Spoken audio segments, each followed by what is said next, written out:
Buenos dias. My name is Dr. Damon Bullock. I came from Western New Mexico University. It's in Silver City, New Mexico, about 2.5 hours from Juarez. I'm originally from Little Rock, Arkansas, so I'm a Southern gentleman. This is my first time in Mexico. It has been an absolutely wonderful experience. I've noticed some similarities and differences from the United States, being the similarities. We have human rights issues. We have issues we need to address, particularly when it comes to needing criminal justice reform, income inequality, and also voters' right issues. Fortunately, in Mexico, I realized that the race issue is not a problem. So while being here, I've never experienced any microaggressions.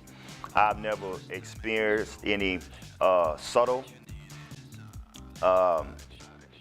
bias or any covert discrimination.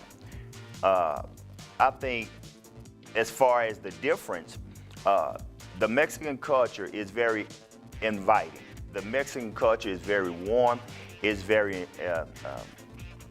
accepting. The men here, the women here, they're very affectionate. They show you genuine kindness. And when there's a get-together or a time to fellowship, that's an opportunity to love and embrace each other. It's not an opportunity for competition or an opportunity to see in what level of society or social status that another individual may be in.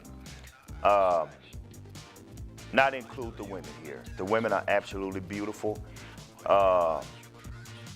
They are women first, and they're beautiful second.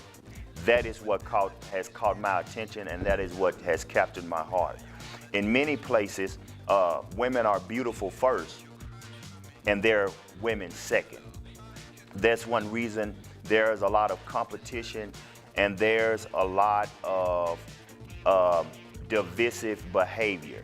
Whereas here, women, they respect each other, they love on each other, and they have a genuine, sincere respect for each other. They are part of the great woman society here, the woman group here, and they take pride in being in that group. Just like the men take pride in being in the men's group and the men's society. And I've noticed that the men here, they tend to respect the woman here, and the women here tend to expect and appreciate that protection and respect.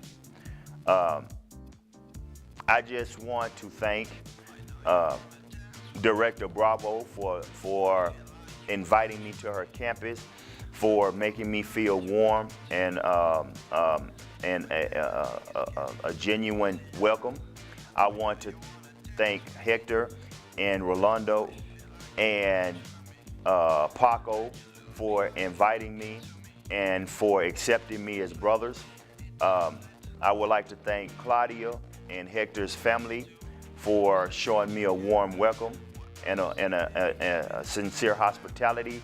I want to thank Paco's and Hector's classes for having me here, for listening to me, for being involved.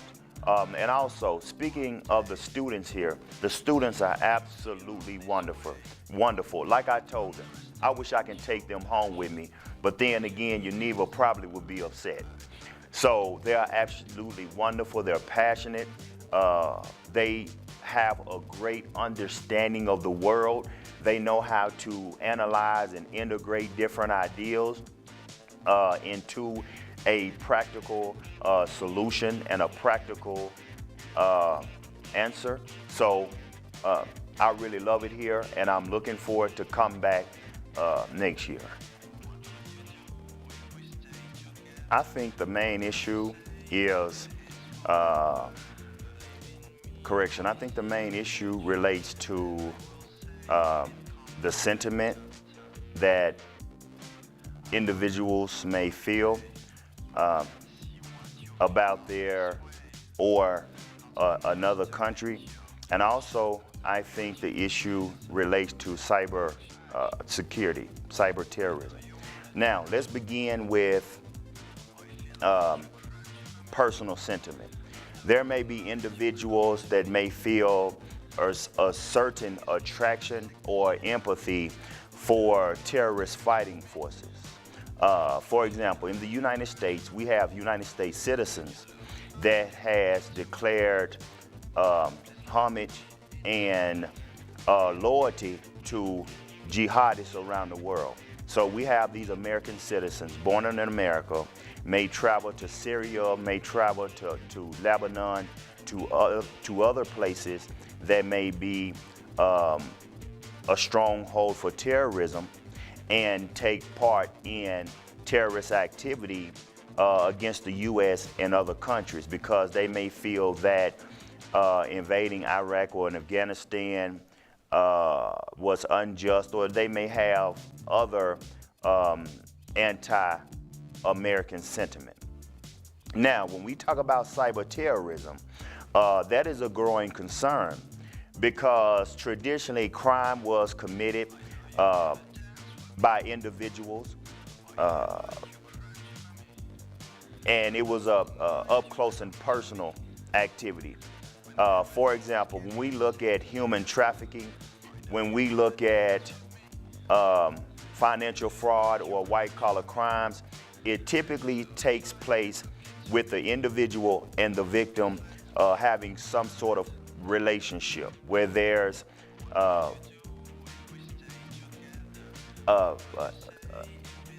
an actual location, a physical location, a physical place.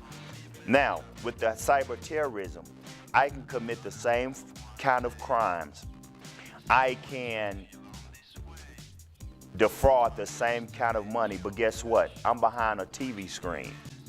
I'm behind a keyboard. I'm in another country where I can escape extradition. So this committing cyber crimes is beginning to become not only more lucrative, but also is becoming more of an issue in one's home country and also globally, because criminals have found ways to commit crime where they can hide, where they can maintain a sense of anonymity, and making apprehension less likely at the most, less likely at the most, and impossible at the least. Important to educate children. First of all, we need to educate children about terrorism to let them know that we are in a global society. We are in a global market, that countries are beginning to be independent on them. We're beginning to see a lot of bias, prejudice that's taking hold on people. So we need to let children know the reality of how having a different sentiment or of being part of a different category of people, how that may manifest in particular actions that oftentimes may be negative. Now, in doing so, also, we need to empower these children of their importance, of their cultural activity, and how it's important to embrace the difference of others. Also, we need to establish particular programs so that children will have comfortability in talking with law enforcement, talking with federal agencies if they may know of something or may have heard reports of terrorist activity. Also, the local and the federal national government must do their part as well. They must establish a working, mutually respectful a trusting relationship with the constituents, because I may know of terrorist activity, but if I feel like I'm reporting this activity, or my child is reporting this activity to local headquarters, to local law enforcement, then my life is in danger. So which one will I do?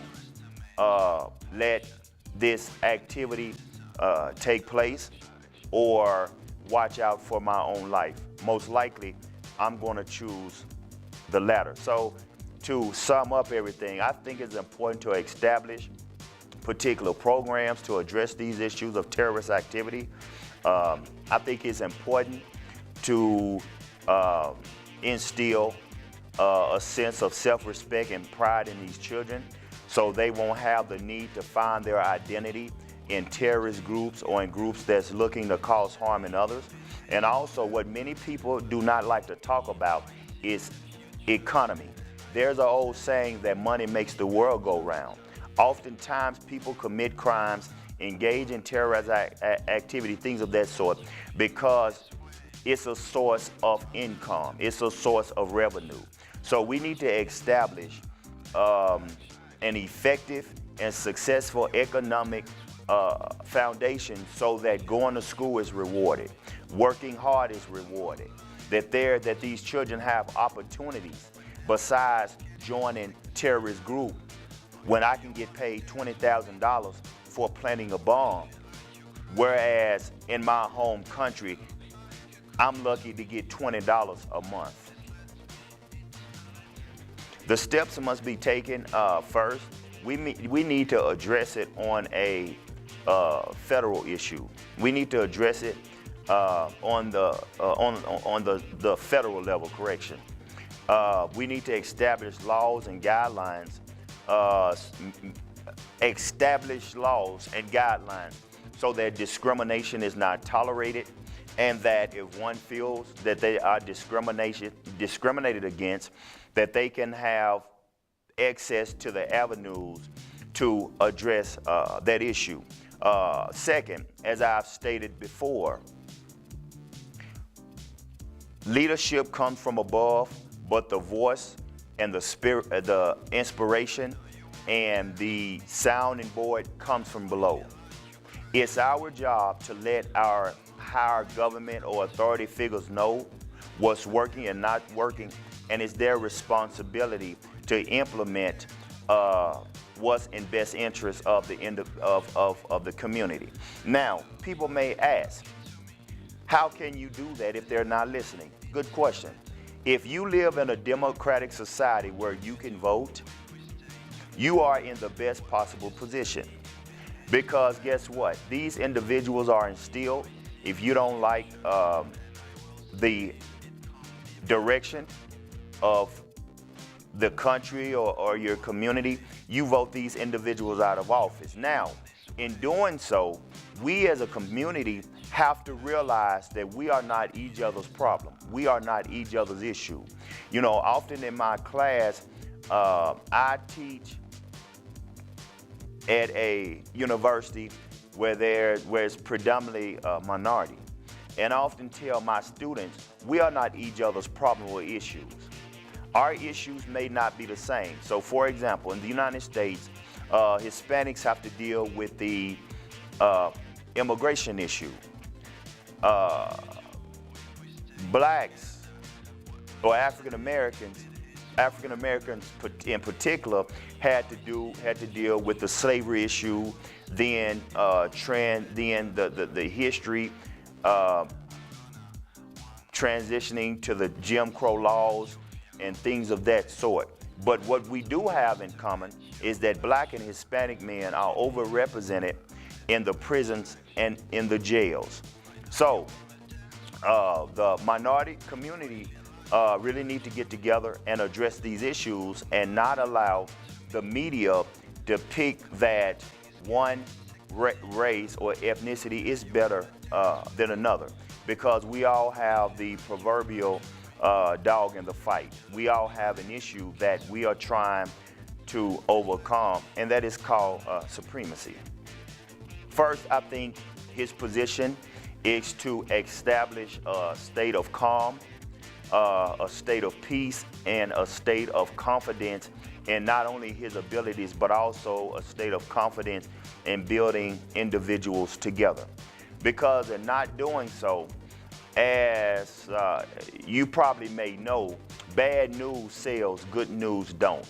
Bad news travel, good news don't.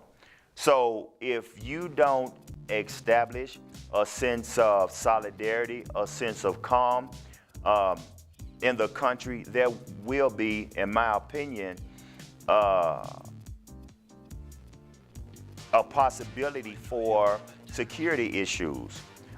Second, in the midst of this turmoil, in the midst of the insecurity, in the midst of uncertainty, that's a ripe time for terrorist groups or anti-government groups to infiltrate the country and to set up cells, to set up an environment or opportunities to cause more damage to the nation.